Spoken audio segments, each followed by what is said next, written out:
Hi, welcome to Speaking in Your Basement. I'm speaking to you right now from my basement here in the basement of the Rockies in Colorado Springs.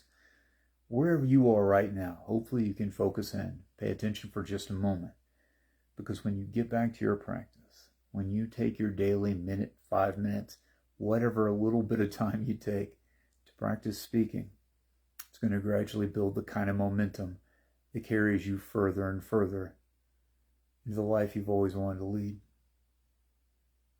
Today we're going to talk a little bit about structure. I'm just going to give you a brief introduction to structure and one example of it. It's useful to have structures, and there's a variety of ones we'll talk about over time on the show.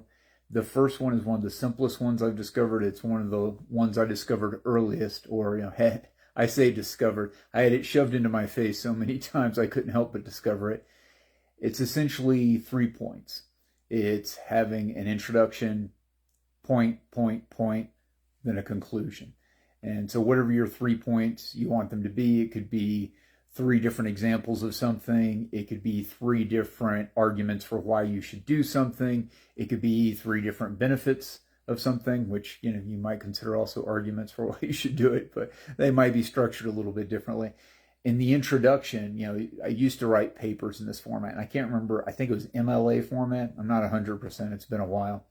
But you would have an introductory paragraph where you introduce the idea of your paper, and then you would have a quick intro and a few different sentences of your introductory paragraph of the 3 major points you're going to make. And then in the next paragraph, you'd move on to point 1.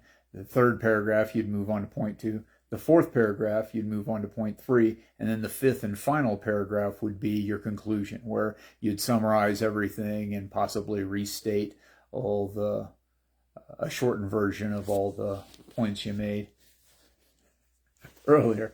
Yeah, forgive me, I'm just steadying my camera with my hand here.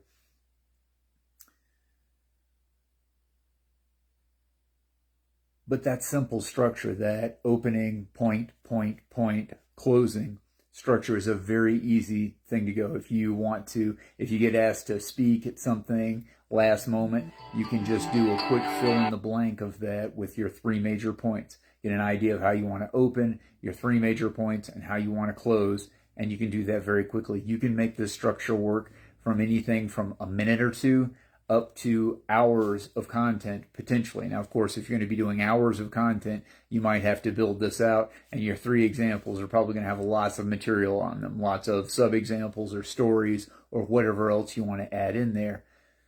But with that one basic structure, you can do quite a bit. And in fact, a great number of other structures are just more specific versions of this one.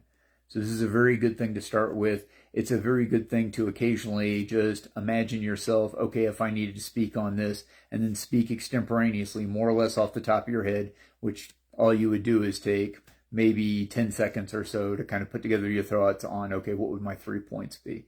Get your 3 points together in your mind, open, point 1, point 2, point 3, close. Get into the practice of that. You can use this when you're practicing day to day to speak. You can notice this in speeches or papers or anything else you're reading, writing, hearing of other people where people have used their own structure. You will find this or something similar to this very frequently. And when you notice the structures out there, particularly if you notice yourself doing it already, it gets easier for you to do it more consciously and make better use of it. Again, I'm Ben Langley. Thank you very much for spending some time on it today. We'll talk again soon.